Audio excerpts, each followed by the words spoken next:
পিছনের বিল্ডিংয়ের এক বাঙালি দিদির মেয়ের জন্মদিন। আমরা যে কটা বাঙালি ফ্যামিলি আছি আর দিদির মেয়ের কয়েকটা ফ্রেন্ড, এদের নিয়ে ছোট্ট একটা জন্মদিনের আয়োজন। তো দুপুর ওই 1:30টা নাগাদ আমি আর ছেলে সেখানে যাই।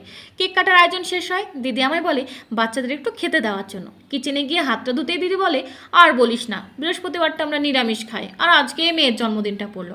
তুই তো আবার নিরামিষ খাবার খুব একটা পছন্দ করিস না, আজকের দিনটা একটু কষ্ট করে খা, আমি তোকে অন্য একদিন চিকেন কষা বানিয়ে দিয়ে আসবো।